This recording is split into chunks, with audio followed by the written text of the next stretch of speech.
보고 싶었습니다. 과연 공정인과 정의라는 단어가 존재하는가 그런 생각이 듭니다. 정말 사면받아야 할 사람은 과연 누구겠습니까? 박근혜 정권의 악랄한 탄압으로 말 몇 마디로 현역 의원을 감옥에 쳐놓은 사람이 사면이 되고 그 피해에 대한 사람은 이제 나와서 가석방이라는 형식을 띠는 것에 대해서 참으로 통탄스럽습니다. 이게 오늘 산타복을 입은 그 이석기 전 의원 지지자 혹은 동료들이 오늘 마중을 나왔습니다.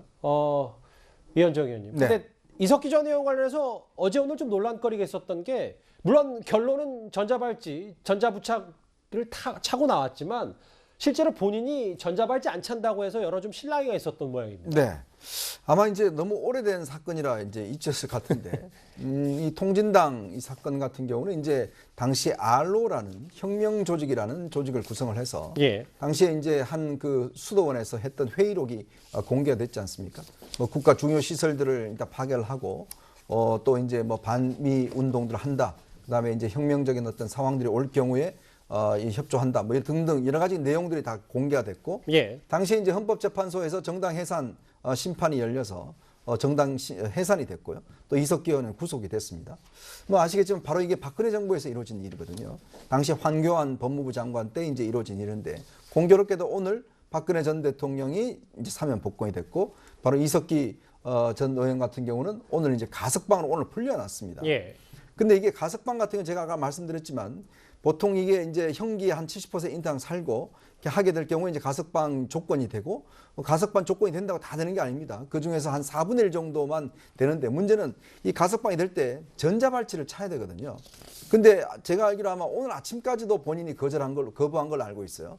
그래서 법무부 측에서는 가석방 조치를 했지만 만약에 거부할 경우는 가석방이 안 될 수 있다라는 이야기까지 이제 해서 마지막에 이제 이 전자발찌를 차겠다라고 해서 이제 아마 오늘 석방이 이루어진 것으로 알고 있습니다. 예.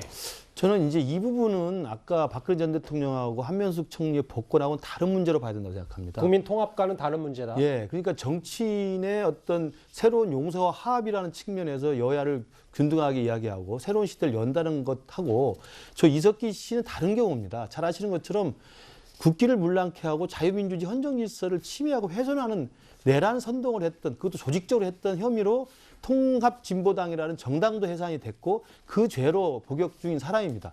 저분이 양심수입니까? 인권 탄압에 무슨 받은 사람입니까? 저희도 학생운동할 때 감옥에 가봤습니다만 민주화 운동을 해가지고 감옥에 가서 그분이 양심수기 때문에 석방하는 거하고 국기문란과 자유민주주의 헌정질서를 파괴하는 사람으로서의 복역을 한 사람을 가석방시켜서 마치 저렇게 환영을 받으면서 지금 나와서 하는 이야기가 개전의 적이 있고 반성의 여지가 있습니까? 예. 저는 저 부분은 정말 좀 정치적으로 교묘하게 끼워넣게 하면서 정말 진보 진영이 일정한 좀 그 시혜를 베풀려고 하는 그런 식의 저는 정치적 계산 아니고는 설명이 안 되고 저 개인적으로 납득은 잘 안 된다고 생각합니다. 예. 이석기 전 의원의 가석방 얘기까지 이번 특별 사면 관련 혹은 가석방 관련 얘기 저희가 하나하나 만나봤습니다.